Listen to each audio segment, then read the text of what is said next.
2월 마지막 주일입니다. 예배 자리에 나오신 여러분들 주 이름으로 축복합니다. 아마 여러분들이 교회에 오실 때 왜 가야 하나 말아야 하나 하는 또 생각을 하시는지 모르겠습니다. 그러나 예배하는 일은 어떤 위협과 어떤 고난 가운데서도 드려져야 하는 대단히 소중한 신앙 고백입니다.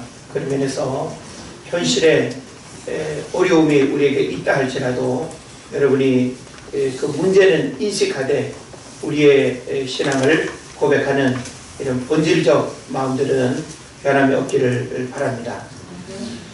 오늘 저는 여러분과 함께 이런 시대 상황을 우리가 맞이하면서 두려움을 극복하라 라는 말씀으로 같이 은혜를 나누려고 합니다. 오늘 우리를 두렵게 하는 것이 무엇입니까? 모두 아시는 바와 같이 코로나19 바이러스가 지금 전 세계적으로 큰 위협과 또 불안과 두려움의 대상이 되고 있습니다. 우리나라는 지난주에 급속하게 이 코로나 바이러스가 이렇게 지역으로 확산되면서 제가 알기로 지금 현재 거의 500여 명에 육박하는 확진자, 그리고 사망 3명, 그리고 전국으로 감염 속도가 빠르게 진행되고 있습니다. 일상이 마비되고 공공장소에 사람들의 출입이 잦아들고 식당을 비롯한 자영업 그리고 모든 기업의 경제활동이 위축되고 경제불황이 가중되고 있습니다. 한마디로 가히 재앙 수준이다 라고 볼 수 있습니다. 그런 면에서 우리는 우리를 두렵게 하는 실체가 분명히 있음을 우리는 부인할 수 없습니다. 그러나 우리를 두렵게 하는 것이 과연 무엇인가라고 하는 사실을 우리가 생각하면서 과연 우리가 무엇을 두려워하고 또 무엇을 우리가 또 염려해야 되는지 오늘 함께 생각하는 시간 되기를 바랍니다. 두려움의 문제는 출생부터 죽음의 시간까지 살아있는 동안에 찾아오는 문제입니다. 어느 인생의 한 시기에만 두려움이 오거나 우리가 지금 겪고 있는 이와 같은 일들만 우리에게 결코 두려움이 아닙니다. 우리는 과거의 일들을 회상하면서도 오늘 나에게 과거의 일들이 두려움이 되기도 하고 현재 지금 우리가 살아가는 일들도 역시 두려움이 되기도 하고 미래에 일어나지 않은 일들도 또 생각해보면 두려움이 되기도 합니다. 그래서 사람에 대한 두려움도 있고 일에 대한 두려움도 있고 분명한 실체에 대한 두려움도 있고 뜬 소문에 대한 두려움도 있습니다. 그래서 우리는 두려움이 우리에게 찾아오면 우리 평온한 마음을 깨뜨리죠. 그리고 그 두려움은 우리의 정상적인 일상을 또 마비시키기도 하고 그리고 심리적인 위축은 더 우리의 또 내면의 그 면역력을 떨어뜨려서 더 우리가 왕성하게 살아갈 수 있는 힘을 약화시키기도 한다라고 하는 사실을 알아야 되는 것입니다. 영국에 가면 선박박물관이 있다고 합니다. 그런데 이 선박박물관에 특별한 배 한 척이 전시되어 있다고 하는데요. 로이드 회사가 인수했고 한 평범한 변호사에 의해서 세상에 널리 알려지게 된 배라고 하는데 이 한 배는 1894년에 첫 항해를 한 이후 116회 암초와 부딪히고 136번 빙산과 부딪히며 13번 화재가 났고 돛대가 207번이나 부러진 상처투성이 배이지만 거센 대서양에 한 번도 침몰하지 않았다라고 하는 겁니다. 그래서 무려 이 선박박물관을 많은 사람들이 이렇게 오고 가면서 특별히 이 배를 많은 사람들이 보고 감명을 받는다고 합니다. 2천만 명이나 이 배를 보았다고 하고요. 방명록만 300권 분량이나 된다고 합니다. 그래서 이 배 앞에 이 작은 문구가 있는데 뭐라고 쓰여져 있는가 하면 이 배처럼 인생의 파도에 맞서리라. 파도를 만나지 않는 배는 없다. 인생의 바다에서 온전하게만 했던 배는 없다 라고 하는 글귀가 있다고 합니다. 우리는 태어나면서 죽는 순간까지 흔히 우리가 이야기하는 우환질고 여러가지 우리가 겪을 수 있는 질병과 또 환난과 이런 재앙의 어려움을 겪기를 아무도 원치 않습니다. 그러나 살아가다 보면 뜻하지 않은 질병이 오기도 하고 여러가지 환경적인 또 재앙이 우리에게 분명히 오기도 합니다. 그러나 우리가 선택이 아닌 원치 않게 찾아오는 이와 같은 문제들을 어떻게 바라보고 어떻게 대응할 것인가라고 하는 것은 대단히 중요한 문제입니다.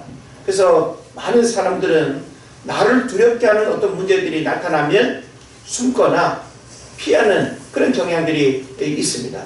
그런가 하면 또 어떤 사람들은 그에 맞서서 부딪히고 또 이겨내려는 그런 또 강한 의지를 가진 그런 사람들도 있습니다. 그래서 우리는 이와 같은 전염병의 일들이 결코 낯설지 않다라고 하는 사실을 알아야 됩니다.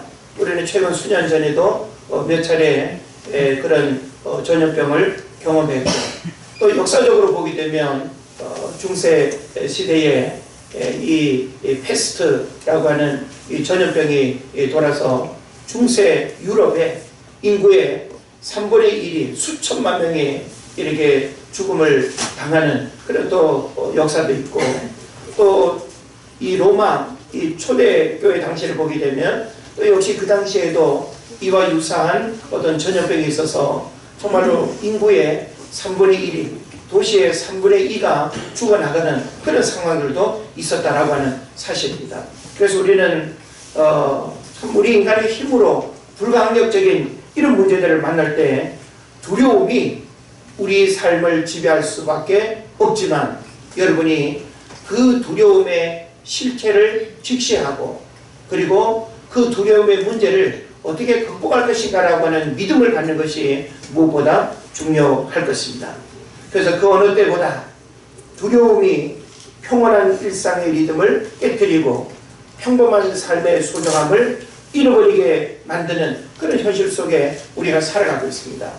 좀 힘들어도 어려워도 이런 전염병의 그 두려움이 없는 그런 평범한 일상이 새록새록 그립고 그런 일상이 더 소중함을 우리가 생각을 하게 되죠. 그러나 하여간 우리가 원하는 바는 아니지만 지금 우리 곁에 다가온 이 코로나 바이러스의 문제들이 우리의 신앙과 우리의 또 직장과 우리의 생업에까지 영향을 미치고 또 가장 중요한 건강과 생명에까지 영향을 미친다라고 하는 이 부분은 결코 간과할 수 없는 중요한 문제임에 틀림이 없습니다. 자, 저는 오늘 성경 속에서 이스라엘 백성들이 살았던 그 삶의 내용을 들여다보면서 오늘 지금 우리가 겪고 있는 이 시대의 삶을 좀 비교해 보기를 원하는 거예요. 그래서 이런 재앙이 그냥 오늘 우리 시대 우리만 겪어야 되는 일이었는가, 그리고 이와 같은 어려움의 일들은 정말 우리가 감당하기 어려운 문제인가 라고 하는 사실을 우리가 생각을 해야 되겠습니다. 자, 우리가 성경을 보면 이스라엘의 역사를 여러분이 한번 가만히 생각을 해보십시오. 애굽에서 바로 왕의 폭정에 시달리며 430년간 노예처럼 살던 삶은 두려움 그 자체였습니다. 그죠? 우리가 가만히 과거의 역사 속에 이스라엘 백성들이 살았던 그 삶의 내용을 우리가 살펴보면 이스라엘 백성들이 야곱의 70명의 가족이 기근을 피해서 애굽에 갔다가 그 고센 땅에 정착을 하게 되고 430년 시간이 흐르면서 애굽의 바로 왕의 그 강한 권력의 소나기를 벗어나지 못하고 노예와 같은 신분으로 살던 그 이방 민족처럼 이방 민족으로 취급받던 그들은 얼마나 두려움이었겠습니까? 그리고 또 모세를 통해서 10가지 재앙으로 극적인 승리를 거둔 출애굽의 일들도 결코 환희와 어떤 감격의 시간만은 분명히 아니었을 겁니다. 자, 애굽의 바로 왕이 허락하지 않는 그 기막힌 상황 속에서 모세가 한 가지의 재앙을 통해서 하나님의 위대하심을 드러냈고, 그리고 결국은 바로 왕이 무릎 꿇는, 그래서 이스라엘 백성들이 이제 출애굽해도 좋다라고 하는 그런 허락을 받게 되죠. 이것은 엄청난 설레임이었을 겁니다. 그리고 엄청난 기대감을 가졌을 겁니다. 그러나 한편으로는 이후에 어떤 일들이 펼쳐질지에 대한 그런 두려움도 역시 동일하게 주어졌을 것이죠. 그리고 이제 이 홍해 앞에서 이스라엘 백성들이 길이 없는 이 막다른 이 상황 앞에서 얼마나 두려웠겠습니까? 추격해오는 애국 군대가 두려움이었고, 광야에 들어섰을 때도 역시 두려움이었을 겁니다. 그리고 광야 40년의 여정 속에서 의식주에 대한 두려움이 매일 반복되었고, 또 주변 이방 족속들의 괴롭힘도 역시 두려움이었습니다. 약속의 땅 가나안을 바라보며 모압 평지에 머물러 있는 이스라엘 백성들은 또 미래에 대한 두려움이 있었습니다. 가나안 입성한 후에는 7 족속들을 물리치고 그 땅을 차지해야 하는 정복전쟁도 두려움이었습니다. 그래서 이스라엘 백성들의 그 삶의 여정을 가만히 이렇게 들여다보면 두려움이 없던 시간이 없었어요. 예. 두려움이 없는 인생이 없는 것처럼 이스라엘 백성, 특히 선민 이스라엘 백성들의 삶 속에도 이런 두려움이 계속 반복되었고 이어졌다라고 하는 사실이죠. 그렇다면 오늘 우리 인생에도 수많은 두려움의 문제들과 우리가 현실적으로 부딪히게 되는데, 절망적인 두려움이 있습니다. 절망케 하는 두려움이죠. 환경적인 두려움이 있습니다. 문제를 해결하기 어려운 불가항력적인 그런 두려움 앞에서 우리는 어떻게 살아야 할까 하는 그런 고민을 하게 되는 것입니다. 성경은 두려움으로 살아가는 연약한 인생들을 향해서 두려움에 대한 중요한 가르침을 성경 곳곳에서 많이 주고 있습니다. 특히 시편 23편 4절에 보면 성경이 뭐라고 말씀합니까? 내가 사망의 음침한 골짜기로 다닐지라도 해를 두려워하지 않을 것은 주께서 나와 함께 하시니라. 주의 지팡이와 막대기가 나를 안위하시나이다. 두려움은 끊임없이 우리에게 주어지는데 그 두려움을 어떻게 극복할 수 있겠는가? 성경에서 그 답을 찾는다면 주께서 나와 함께 하십니다. 양들에게 있어서는 목자가 있는 것과 없는 것에 엄청난 차이가 있습니다. 특히 양들은 공격용 무기도 없고, 그죠? 그래서 뭐 날카로운 발톱이나 이빨이 있는 것도 아니고 그냥 사나운 짐승이 덮치면 그냥 죽을 수밖에 없는, 자기 방어에 그런 무기가 전혀 없는 동물이 바로 양입니다. 그리고 양은 겁이 많아가지고 졸졸졸 흐르는 시냇물도 물결이 치면 그걸 못 건넌대요. 그래서 목자가 돌로다가 잔잔하게 물결 치는 그 물을 이렇게 잔잔하게 만들어줘야 지나 건너간다라고 하는 거죠. 그러니까 우리는 성경에서 양으로 그렇게 표현을 하고 있는데, 우리는 양처럼 겁도 많고 쉽게 두려워하고 쉽게 넘어지기도 하는 그런 문제들을 우리가 다 가지고 있죠.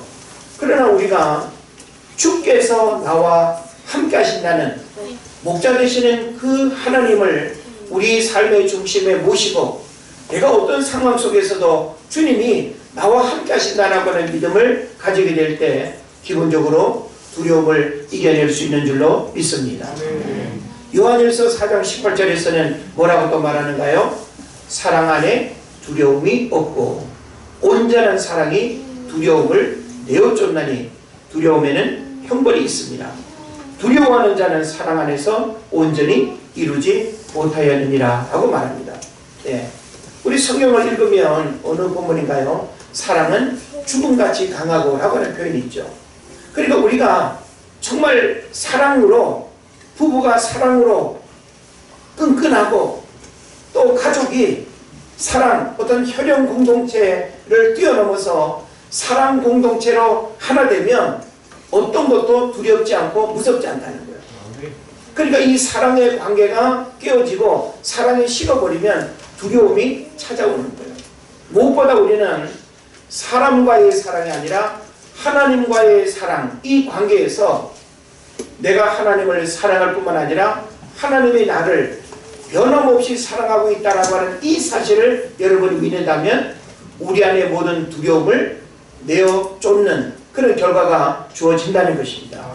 그래서 이 두 가지의 사실은 성경이 우리로 하여금 우리 인생에 찾아오는 기본적인 두려움의 문제들을 어떻게 극복할 것인가 라고 하는 문제 앞에서 하나님이 나와 함께 하신다는 사실을 믿어라. 할렐루야. 예. 그리고 하나님이 나를 사랑하신다는 그 사실을 믿어라. 그 사랑에 대한 확신, 어떤 상황 속에서도 하나님이 나를 버리지 않는다는 것. 어린아이들도 마찬가지예요. 어린아이들도 엄마 아빠가 다투고 싸우고 그러면 아이들이 불안하죠. 그리고 아이들도 부모로부터 사랑에 대한 확신을 갖지 못하면 잔병치레하고 심리적인 어떤 상처를 입게 되고 건강하게 아이들이 성장할 수가 없는 겁니다. 그래서 아이들에게 있어서는 절대적으로 부모의 사랑에 대한 안정, 이것만 있으면 아이들은 마음껏 웃고 마음껏 떠들고 마음껏 자신의 꿈을 펼쳐갈 수 있는 것입니다. 그지 신우? 예, 눈빛이 너무 아주 이렇게 예뻐서 뚫어지게 쳐다보면서 말씀을 듣는 우리 신우. 우리 모든 아이들이 아마 동일하리라고 저는 분명히 믿습니다. 자, 그러면서 우리가 좀 더 구체적으로 우리의 어떤 사역 속에, 삶 속에 찾아오는 두려움을 어떻게 극복할 수 있겠는가라고 할 때 여러분이 두려울 때 기도해야 됩니다. 예, 기도하면 영적인 자신감이 우리 안에 생기고 또 기도하게 될 때 하나님이 영적인 담력을 주셔요. 기도하지 않으면 이런 본능적인 두려움이 내 마음을 엄습하게 되고 환경으로 다가오는 그 두려움을 우리가 이겨내기가 어려운 거예요.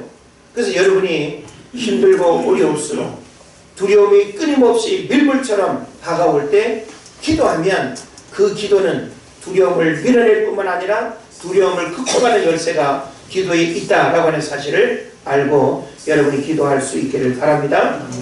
그리고 또 우리는 찬양으로 두려움을 극복해야 됩니다.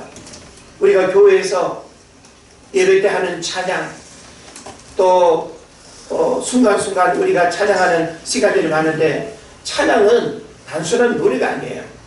찬양은 우리의 내면의 불안과 두려움을 떨쳐버리고, 그래서 실제 찬송 생활의 본능이라고 하는 책을 보게 되면 실제 찬양하게 될 때 귀신이 떠나가고 마귀의 역사가 완전히 결박당하고 하는 그런 일들이 너무너무 많다는 것을 우리에게 가르쳐주고 있습니다. 특히 사도 바울이 신라와 함께 감옥에 갇히는 일들이 있었죠. 그때 사도행전 16장 25절에 보면 밤중쯤 되어 바울과 신라가 기도하고 하나님을 찬양하며 죄수들이 듣더라. 하나님 앞에 기도하고 찬양하는 그 칙칙한 지하 감옥에서 기도가 나오고 찬양이 제대로 나오겠어요? 그러니까 이 바울과 신라는 지금 비록 감옥에 갇혀있는 그런 상황이지만 그것 때문에 내가 기도할 수 없고 찬양할 수 없다고 생각하지 않는 거예요. 그래서 그가 있는 곳에서 하나님을 기도하고 찬양할 때 하나님이 지진을 통해서 옥문이 열리고 그리고 간수가 구원받고 하는 이와 같은 역사들이 일어나는 거예요. 그런 면에서 기도도 우리의 두려움을 떨쳐내는 비결이지만 찬양도 두려움을 떨쳐내는 비결이다라고 하는 사실을 여러분 믿으시기를 바랍니다. 또한 유다의 여호사밧 왕이 강대국 연합군의 포위를 받았을 때 찬양함으로 하나님의 도움을 받고 승리하게 되는 그런 내용도 성경에서 언급합니다. 역대하 20장 21절 22절에 보면 백성으로 더불어 의논하고 노래하는 자를 택하여 거룩한 예복을 입히고 군대 앞에서 행하며 여호와를 찬송하여 이르기를 여호와께 감사하세 그 자비하심이 영원하도다 하게 하였더니 그 노래와 찬송이 시작될 때에 여호와께서 복병을 두어 유다를 치러 온 암몬 자손과 모압과 세일산 사람을 치게 하심으로 저희가 패하였으니. 할렐루야. 예. 그래서 우리는 기도와 찬송이 단순한 넋두리나 우리 입술의 노래로 여러분 기억하면 안 돼요. 여러분이 힘들고 어려울 때 무릎 꿇고 하나님 도와주세요. 여러분이 가장 절박한 그런 마음을 가지고 하나님의 도움을 구할 때 하나님께서 여러분의 그 기도에 귀를 기울이실 줄 믿습니다. 또한 우리는 힘들고 어려울 때일수록 내 감정을 달래는 찬양이 아니라 하나님의 이름과 하나님의 행하신 일들을 높여드리는 찬양을 여러분 해야 돼요. 오늘 많은 사람들이 복음성가의 함정에 빠져 있습니다. 그게 뭔지 아십니까? 우리는 하나님을 찬송해야지 복음성가의 함정에 빠지면 안 됩니다. 그건 뭔가 하면 복음성가는 개인의 신앙 고백을 노래로 표현하는 그런 게 많습니다. 그래서 자칫 우리가 이 복음성가의 어떤 가사나 그 멜로디가 지금 우울한 내 감정, 지금 뭔가 상처받은 내 마음을 그 가사가 너무나도 이렇게 적절하게 표현하고 있으니까 내 감정을 해소하는 수단으로 내 마음을 달래는 수단으로 찬양하는 것은 찬양이 아니에요. 그것은 내가 그냥 위로받는 거죠. 뭐 일반 가요보다는 조금 퀄리티가 좀 낮고 뭔가 우리의 심리적인 부분을 뭔가 이렇게 새롭게 하는 면에 있어서 조금 다르긴 하겠지만 근본적으로 우리가 찬양이라고 하는 것은 하나님의 이름을 찬양하고 하나님의 행하신 일들을 찬양하는 여기에 능력이 있는 것이지 내 마음을 위로받고 내 감정을 위로받는 그것은 진정한 찬양일 수가 없습니다. 네. 그런 면에서 여러분이 이런 찬양의 능력과 찬양의 역사들을 이런 온전한 찬양을 통해서 하나님 앞에 영광 올려 드리시기를 바랍니다. 이 오늘 본문의 내용을 좀 더 구체적으로 살펴보면 가나안 입성을 앞두고 하나님은 지도자 여호수아에게 중요한 가르침을 줍니다. 그 중요한 가르침이 뭡니까? 우리가 지금 8절 9절 말씀을 읽었습니다마는 모세가 죽은 후에 라고 이렇게 1절에 보면 성경이 기록하고 있습니다. 자, 모세가 죽었다라고 하는 것은 새로운 시대가 시작됐다는 거예요. 예. 그래서 모세가 죽지 않았으면 여전히 광야에 머물 수밖에 없어요. 모세가 죽었기 때문에 이제 이스라엘 백성들은 여호수아를 중심으로 해서 요단강을 건너 가나안 입성하게 되는 그 일들을 해야 되는 것이죠. 그래서 이제 여호수아가 죽고 난 다음에 모세가 죽고 난 다음에 하나님께서 모세의 수종자였던 눈의 아들 여호수아에게 말씀하여 이랬습니다. 내 종 모세가 죽었으니 이제 너는 이 모든 백성과 더불어 일어나 이 요단을 건너 내가 그들 곧 이스라엘 자손에게 주는 그 땅으로 가라 라고 이렇게 명령합니다. 자, 가나안 땅은 이미 40년 전, 그죠? 애굽에 머물러 있을 때부터 하나님께서 약속하신 땅이고 그 이스라엘 백성들이 마지막 들어가야 할 목적지였습니다. 그리고 이 가나안은 아브라함 때부터 이미 하나님께서 약속하신 땅이고 이스라엘 백성들이 살아야 할 삶의 터전이 가나안이기 때문에 가나안을 벗어난다라고 하는 것은 여러 가지 고난과 어려움을 겪을 수밖에 없는 것을 예고하는 것입니다. 그런 면에서 그 이스라엘 백성들이 역사적인 하는 아픔과 어려움을 이제 겪고 난 후에 가나안 입성을 눈앞에 두고 있는 것이죠. 근데 이 가나안 입성을 눈앞에 두고 있는 이 상황에서 하나님께서 이 모세에게 계속 반복적으로 이렇게 주시는 메시지가 있습니다. 그 뭔가 하면 강하라, 담대하라, 그리고 두려워하지 말아라. 요 세 가지입니다. 그러니까 지금 하나님은 이스라엘 백성들 모두에게 이 말씀을 하시는 것이 아니고 지도자 한 사람에게 이 말씀을 하고 있는 거예요. 자, 제가 전에도 말씀드렸죠. 바다에서 풍랑이 일면, 풍랑이 일어서 배가 막 뒤집힐 지경의 어려움을 겪으면 선원들은 누구를 바라본다? 선장을 바라본다 그랬습니다. 선장의 얼굴에서 두려움이 없고 괜찮아. 내가 이런 일은 한두 번 겪은 게 아니지. 내가 이 상황을 얼마든지 극복할 수 있어 라고 하는 메시지가 얼굴을 통해서 나타나면 두려움에 떨던 선원들도 안심한다 라고 하는 사실이죠. 우리 가정에서 엄마 아빠의 표정은 대단히 중요합니다. 네, 단순한 어떤 철면피 차원이 아니라 가정도 어려움을 우리가 겪을 수 있지 않습니까? 재정의 어려움 겪을 수도 있고 원치 않은 어떤 건강에 어려움이 올 수도 있고. 그런데 가족은 누구를 바라볼까요? 먼저 엄마를 바라봅니까? 가정을 바라보겠죠. 엄마가 가장일 수도 있겠고요. 하여튼 뭐 두 분 모두가 중요한 자리에 있으니까 자식들 입장에서는 부모를 바라볼 거예요. 부모의 얼굴이 평온하고 괜찮아, 걱정하지 마, 염려 없어, 다 이겨낼 수 있어, 우리 가족의 마음이 하나 되고 그리고 뜻을 하나로 모으면 걱정하지 마, 잠시 겪는 고난일 뿐이야. 그래서 한 가정도 바로 부모의 위치와 역할이 중요한 것이고, 가족들에게 던지는 이 표정의 메시지가 어떠하냐에 따라서 가정은 위기의 순간에도 기회가 될 수 있고 그 위기의 순간이 더 큰 전화위복의 기회가 될 줄을 믿습니다. 교회가 어려움을 겪으면 누구를 바라보나요? 하나님 안 바라보고 저를 바라보시나요? 예, 일단은 감사합니다. 예, 물론 저를 통해서 하나님의 일하심을 우리가 바라보게 될 텐데 역시 마찬가지 원리로 우리가 생각할 수 있습니다.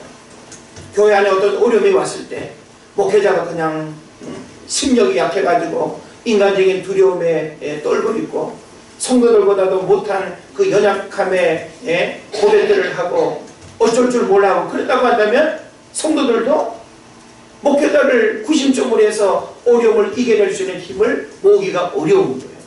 그래서 목회자는 영적인 배짱도 있어야 되고 담력도 있어야 되고 용기도 있어야 되고 몸무게도 있어서 흔들리지 않는 이런 게 있어야 될 줄 믿습니다. 네. 그래서 제가 잘 안 빼려고 생각합니다.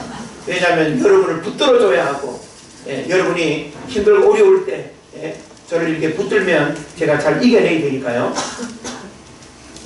자, 근데 오늘 우리가 성경을 보게 되면 하나님께서 여호수아에게 이 말씀을 하고 있다는 거예요. 이 얘기는 뭔가 하면 여호수아 한 사람만 강하고 담대하고 두려워하지 않으면 설령 뭇 백성들이 강하지 못하고 담대하지 못하고 두려워한다 할지라도 끌고 가는데 문제가 없다는 것입니다. 할렐루야. 이 원리를 우리가 잘 깨달아야 되는 거예요. 그래서 오늘 우리가 참 이 위기라고 이제 일컬어지는 참 이 재난 앞에 서로가 서로를 바라봐도 다 그냥 두려운 근심 미치잖아요. 그죠? 그러니까 사람들이 더욱 불안해하는 거야. 그래서 여러분은 적어도 긍정 바이러스를 퍼뜨리고 평안의 바이러스를 퍼뜨리게 될 줄 믿습니다. 막 죽을까, 뭐 그냥 감염될까 두려워 떠는 교회 밖의 사람들에게 내 표정 봐, 괜찮아, 걱정하지 마, 기도할게 이러면서 우리가 어려움의 일들을 우리가 꿋꿋하게 밀고 나간다고 한다면 이 어려움의 시간들을 통해서 우리에게 주시는 하나님의 메시지를 잘 듣게 될 줄을 믿습니다.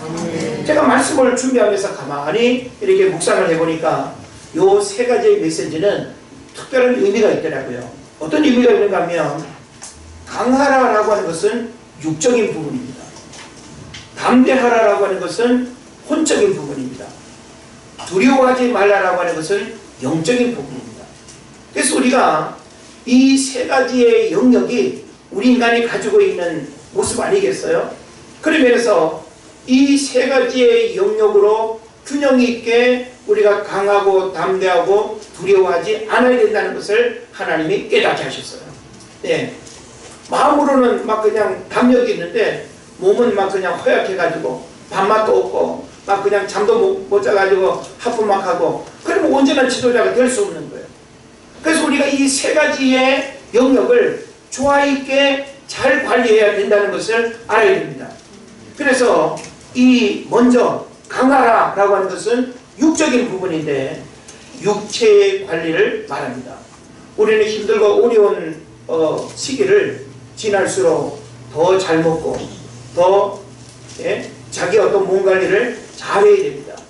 몸의 컨디션, 그 관리를 잘해야 되는 것이죠. 우리가 하나님의 도구로 쓰임받는다는 것은 육체로부터 우리가 드려지는 거예요. 우리가 하나님의 도구로 쓰임받는 것은 우리의 몸은 뭐 방치하고 병들고 망가져도 괜찮아요. 우리의 몸이 하나님 앞에 도구로 드려지는 거예요. 그래서 어려움의 일들을 이겨내는 것도 육체가 건강해야 어려움의 일들을 씩씩하게 이겨낼 수 있는 것입니다.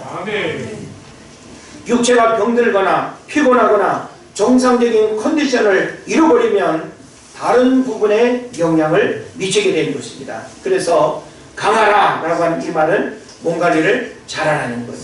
예.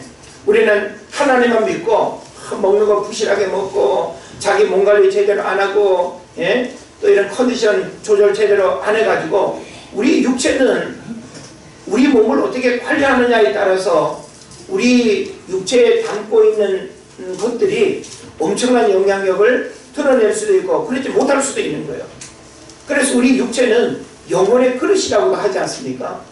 영혼을 담고 있는 이 그릇이 금이 가 있고 위태위태하고 그러면 역시 그 안에 담겨 있는 것도 어려움을 겪을 수밖에 없다라고 하는 사실이죠. 그런 면에서 어려운 때일수록 여러분이 밥 잘 먹고 라면이나 밀가루 음식 그런 거는 한 달에 한 번만 꼭 먹고 하여튼 우리의 육체를 잘 보존해야 된다라고 하는 사실을 깨달으시길 바랍니다. 그 다음에는 담대하라라고 하는 부분이죠. 혼적인 부분입니다. 이거는 심리적인 부분으로서 지정의를 말합니다. 가보지 않고 해보지 않은 일을 한다는 것은 설레임과 함께 두려움이 찾아올 수밖에 없죠. 물론 여호수아는 개인적으로 12정탐꾼에 속해서 가나안을 한번 갔다 온 경험이 있긴 합니다. 그러나 그 당시의 그 모습과 지금 200만 명이 넘는 이 대군종을 이끌고 지도자로 지금 가나안을 입성하는 것하고는 또 달라요. 그죠? 그런 면에서 이 여호수아는 육체의 강함도 필요하지만 바로 이 심리적인 부분도 대단히 중요하다는 것을 우리에게 가르쳐 주고 있습니다. 다시 말하면 마음이 위축되고 약해지면 육체가 강해도 승리하기 어려운 것입니다. 하나님은 여호수아로 하여금 내면의 마음을 담대하게, 다시 말하면 지정의라고 하는 이 내면의 혼적인 부분들을 그 어느 때보다 아주 세련되게 강하게 그리고 흠이 없게 건강하게 유지해야 된다라고 하는 것을 하나님께서 말씀하는 것입니다. 그 다음에 마지막으로는 두려워하지 말라라고 하는 거죠. 이건 바로 영적인 부분에 해당되는데 실체를 꿰뚫어 보고 정체를 알고 문제 해결의 능력이 어디에 있는지 분명히 명심하라는 것입니다. 다시 말하면 지금 여호수아는 군대를 이끄는 군대 장관이 아니에요. 평범한 일반 백성들이에요. 그들을 이끌고 가나안 땅을 들어간다라고 하는 것은 사실은 굉장히 큰 어려움을 예고하는 거예요. 실제 요단강을 건너는 것 하나님의 초자연적인 능력으로 건너게 됐죠. 그리고 가나안 땅에 들어가게 될 때 이미 가나안 땅은 7 족속이 견고한 성을 쌓고 견고한 자기들의 문화를 가지고 살아가고 있는 빈집이 아니었습니다. 그렇기 때문에 이 집 내가 주인이여 하면서 계약서를 들고 들어가도 뭔 소리여, 내가 지금 이 집에서 몇 년 동안 지금 살고 있는데 하면서 버티면 이거는 엄청난 갈등과 어려움을 겪을 수밖에 없는 거예요. 그럼 그 백성들이 가나안 땅까지 들어가 가지고 그 땅을 차지하지 못하고 갈등을 겪고 싸움에서 지고 어려움 당하면 그 책임이 얼마나 무겁겠습니까? 그러니까 사실은 이 여호수아 입장에서는 가나안 입성이라고 하는 이것이 단순히 빈집 들어가는 그런 어떤 즐거움이 결코 아니라고 하는 측면에서 여호수아가 가졌을 그 두려움이라고 하는 것은 인간적으로 굉장히 컸을 수 있다. 그런데 이 두려움은 바로 영적인 부분에 해당이 되는데, 그 두렵게 하는 실체가 뭐냐라고 하는 거예요. 그것은 바로 하나님께서 나를 두렵게 하는 그 문제가 있다 할지라도 그 땅은 이미 하나님이 주셨고 차지하고 들어가야 할 땅이기 때문에 사실은 두려워해야 될 이유가 전혀 없는 문제라고 하는 것을 여호수아로 하여금 하나님이 알게 하는 거예요. 네. 그래서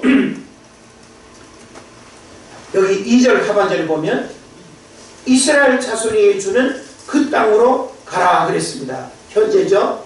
그리고 3절에 보면 내가 너희에게 주었노니 라고 했습니다. 이건 이미 과거입니다. 그리고 4절에 보면 너희의 영토가 되리라. 뭐예요? 미래죠. 그러니까 하나님은 여호수아로 하여금 과거적, 현재적, 미래적 메시지를 이 가나안 땅이 어떤 땅이고 이 땅에 왜 들어가야 하는지, 왜 들어가서 차지해야 되는지를 이미 확신으로 이 말씀을 주고 있는 것입니다. 그래서 지금까지 광야 여정 속에서 하나님의 능력을 여호수아가 얼마나 많이 경험했습니까? 그 능력은 가나안 입성 과정에서도 동일하게 나타나야 하는 것입니다. 다시 말하면 하나님께서 하시는 일을 믿음으로 바라보라는 말씀이에요. 네. 우리는 우리 삶에 일어나는 나를 두렵게 하는 그 실체를 우리가 인식하고 이 문제는 사람의 힘으로는 안 된다, 하나님이 하셔야 된다라고 하는 이 사실을 여러분이 알고 기도하고 하나님의 도움을 구하면 우리가 두려워할 이유가 있다 없다? 없다는 거예요. 네. 우리가 자꾸만 문제를 해결하려고 하니까 두려운 거예요. 내가 해결할 수 없으니까 두려운 거예요. 그러나 하나님이 하실 뿐만 아니라 하나님만이 하신다는 이 사실을 믿으면 우리가 할 수 있는 일은 아무것도 없기 때문에 그냥 그 하나님만 바라보고 믿으면 되는 거예요. 그리고 그 하나님께서 우리 삶에 우리가 이전에 경험하지 못한 크고 놀라운 일들을 이루어 가실 것을 믿습니다. 그래서 결론적으로 이 세 가지, 강하고 담대하고 두려워하지 말아야 하는 이 문제를 극복하기 위해서는 어떻게 해야 할 것인가? 어떻게 강할 수 있습니까? 어떻게 담대할 수 있어요? 어떻게 두려워하지 않을 수 있습니까? 오늘 성경에서 그 답을 우리에게 주고 있습니다. 저는 여러분이 누구나 예외일 수 없는 이 코로나 바이러스의 두려운 문제 앞에 그냥 두려워하니까 나도 그냥 무슨 전염병처럼 그냥 실체에 대한 인식은 하지 않고 두려움의 감정만 여러분이 갖는다고 한다면 여러분 면역력 떨어뜨리는 거예요. 예? 여러분이 문제의 실체를 알면 두려워할 이유가 전혀 없는 것입니다. 그래서 오늘 본문의 말씀을 통해서 여러분이 두려움으로부터 자유롭고 이 두려움의 문제들을 극복할 수 있는 은혜의 시간 되기를 바랍니다. 그래서 이 세 가지의 문제를 극복하기 위해서는 어떻게 해야 되느냐? 7절에서 한 가지 답을 주고 있습니다. 율법을 지켜 행하고 좌로나 우로나 치우치지 말아라. 네. 이게 첫 번째 비결이에요. 자, 율법이 뭡니까? 하나님의 말씀이죠. 하나님께서 저와 여러분에게 이 땅을 살아갈 때 지키고 행해야 할 말씀의 가르침을 우리에게 주셨어요. 그 말씀을 우리가 지켜 행하고 좌로나 우로나 치우치지 말아야 우리가 이와 같은 세 가지의 문제들을 극복하고 이 세 가지의 문제를 우리도 부여잡고 가나안 입성의 주인공이 될 수 있다라고 하는 것입니다. 그 다음 또 한 가지는 뭔가 하면 8절에서 말씀이 입에서 떠나지 않게 하며 말씀을 묵상해라. 예. 그러니까 우리가 개인적으로나 가정적으로나 교회적으로나 국가적으로나 위기가 찾아왔을 때는 하나님 말씀 앞에 서는 것, 기도하는 것 외에는 답이 없습니다. 예? 우리가 에스라서를 보거나 느헤미야서를 봐도 이스라엘 백성들이 민족적인 큰 위기와 아픔을 겪을 때 그들이 그 위기를 극복할 수 있었던 비결이 뭡니까?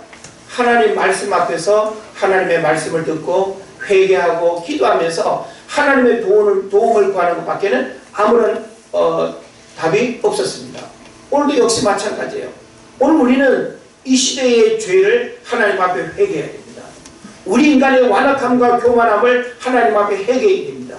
하나님을 의지하지 않고 하나님의 말씀을 두려워하지 않고 우리 멋대로 살았던 그 방종과 무질서의 극치를 하나님 앞에 회개해야 될 줄로 믿습니다. 그러다 다시금 그 말씀 앞에서 말씀이 우리를 살아가게 하는 삶의 원리가 되어질 때 바로 우리는 두려움도 이겨낼 수 있을 뿐만 아니라 주님이 원하시는 삶의 자리에 머물게 된다라고 하는 사실을 깨달으시기를 바랍니다. 그리고 마지막 18절은 약속의 말씀 앞에 순종해라. 순종해라. 이 순종이라고 하는 부분을 여러분 잘 기억해야 됩니다. 그래서 여호수아가 이 말씀을 듣고 10절부터는 어떤 내용들이 나옵니까? 그 백성의 관리들에게 명령하여 이르되 그랬죠. 이제 여호수아가 먼저 하나님 앞에 강하고 담대하고 두려워하지 말라고 하는 그런 말씀을 드렸죠. 그러고 난 다음에 이제 중간 지도자들이 되는 관리들에게 너희를 준비해라. 어느 날 몇 시에 이제 요단강을 건너서 가나안 땅에 들어갈 텐데 하나님의 최종적인 사인이 떨어지면 우리 이제 다 움직인다. 중간중간 관리자들에게 2차적인 메시지를 전하는 거예요. 그런데 2차적인 메시지를 전하는 내용 속에 여호수아는 하나님이 자신에게 했던 그 메시지를 그들에게 말하지 않습니다. 너희들도 나랑 똑같이 강해라, 담대하라, 두려워하지 말아라 이런 걸 얘기하지 않는다는 거예요. 그들은 하나님의 메시지를 함께 공유만 할 뿐 이 세 가지의 메시지는 오직 지도자 여호수아에게만 주어졌다는 거예요. 여러분 한 사람 한 사람이 바로 주변 환경을 변화시키고 두려워하는 수많은 사람들을 올바른 길로 이끌어낼 수 있는 중심에 설 수 있다는 사실을 깨달으시기를 바랍니다. 그런 면에서 바로 이 18절의 말씀은 너희들은 순종만 하라는 거예요. 지도자 여호수아가 너희들을 이끌어갈 때 너희들은 순종만 하라는 거예요. 하나님의 말씀이 그러함이 너희들에게 들리거든 순종만 하고 따르기만 하라는 거예요. 너희들한테는 굳이 강하고 담대하고 두려워하는 그런 마음 가질 필요가 없다는 거예요. 지도자만 따르는 이것이 대단히 중요한 원리임을 우리에게 말해주고 있습니다. 우리 삶에 찾아온 두려움은 하나님을 의지하고 믿음을 새롭게 하는 기회입니다. 두려움을 이기게 하시는 하나님을 바라보고 영적인 면역력을 강화하고 환경적 두려움을 떨쳐버려야 할 것입니다. 두려움 자체가 믿음을 약화시키고 심리적 위축이 더 소중한 것을 빼앗아가지 않도록 주 안에서 강하고 담대하며 두려워하지 마시기를 주의 이름으로 축원을 드립니다. 기도합시다. 하나님, 오늘 우리 모두는 이 코로나 바이러스